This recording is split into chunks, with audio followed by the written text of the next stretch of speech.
যারা ঈদে মাংস খেতে খেতে অস্থির হয়ে গেছেন তাদের জন্য এই রেসিপিটা এত দুর্দান্ত। চলেন দেরি না করে রেসিপি শুরু করা যাক।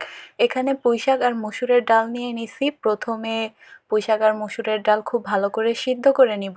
এর মধ্যে প্রয়োজনীয় উপকরণ পেঁয়াজ দিয়ে দিব, তারপরে এর মধ্যে দিয়ে দিব একটু কাঁচামরিচ, তারপরে এখানে অ্যাড করব রসুন কুচি।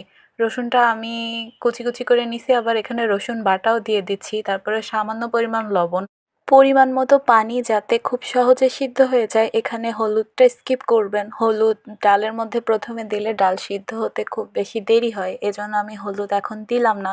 তারপরে এটা ঢেকে দিয়ে খুব ভালো মতো সিদ্ধ করে নিব।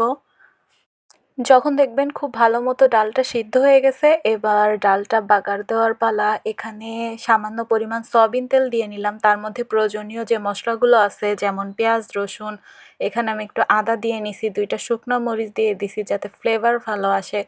তারপরে এই সবগুলো একসাথে খুব ভালো করে মিক্সড করে ভেজে নিব। এখানে আমি কাঁচামরিচ আর এখন অ্যাড করে দিলাম হলুদ গুঁড়া। এখানে সমস্ত মশলা লো হিটে খুব ভালোভাবে ভেজে নিতে হবে। এই ভাজাটা খুবই ইম্পর্টেন্ট। এখানে হাই হিট করে পুড়ে গেলে রান্নার স্বাদ একদম নষ্ট হয়ে যাবে।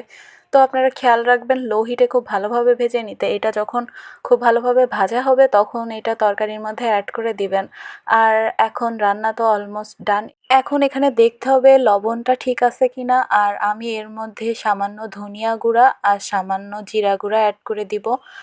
এই সমস্ত মশলা একসাথে মিক্সড করার পর 2 থেকে 3 মিনিট পর চুলা থেকে নামিয়ে নিব, আর তৈরি হয়ে গেল নিরামিষ তরকারি। এটা এত মজা, গরম ভাতের সাথে বেস্ট একটা কম্বিনেশন। সবাই অবশ্যই ট্রাই করবেন।